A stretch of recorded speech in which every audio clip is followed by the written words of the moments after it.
आज मैं उससे अजीब बात जी बताऊं आपको, सॉरी फिर आप जी बताना। आज मैं आज तकरीबन उठा 2:30 बजे, क्योंकि क्लीनर आई हुई थी ना। तो वो हम्म क्लीनर आई तो सफाई की, तो मैं भी उसके साथ लगता हूँ, लाजमी चीज़ है, मेरे से बैठा नहीं जाता। तो फिर वो उसके साथ लगा, सब कुछ साफ़ सूफ किया, वो चली गई, फिर मैंने म्यूज़िक लगा लिया ज़ोर से। तो फिर वो नीचे से कोई सिक्योरिटी से कोई आया ना, कोई लिफाफा आया था, ठीक है ना, उसके अंदर कार्ड था हैप्पी रमज़ान का या क्या।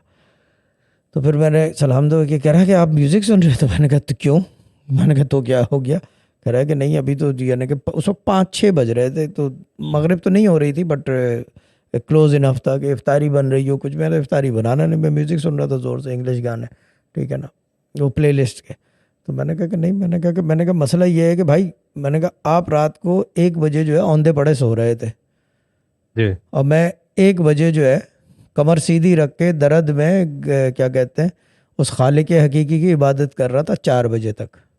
हम्म यानी कि 4-4.5 घंटा। और फिर मैंने सहरी की, क्योंकि बीच में मैंने उठ के सीरीज भी देखी है एक, आप लोगों को पता है। जी फिर मैंने उठ के दोबारा पढ़ा 8 बजे तक। तो मैंने कहा जब मैं वो कर रहा था तो और कुछ भी नहीं कर रहा था, सही और जब मैं ये कर रहा हूँ, म्यूजिक सुन रहा हूँ, तो भी मैं और कुछ नहीं कर रहा। और मैंने कहा ये जी म्यूजिक मुझे सुर में लाता है, हम्म वरना ये प्रोग्राम जो है ना अभी तक ख़त्म हो गया होता खुश्की की वजह से। मूड बिल्कुल नहीं होता फिर आदमी का, दिल नहीं करता। मौसीकी आदमी रूह की ग़िज़ा हम्म है, म्यूज़िक इज़ वो अंदर से जो है। वरना अमीर खुसरो अपने शेख को खुश करने के लिए साज साज ईजाद ना इजाद करता ना है। करते हैं सही बिल्कुल। बात है।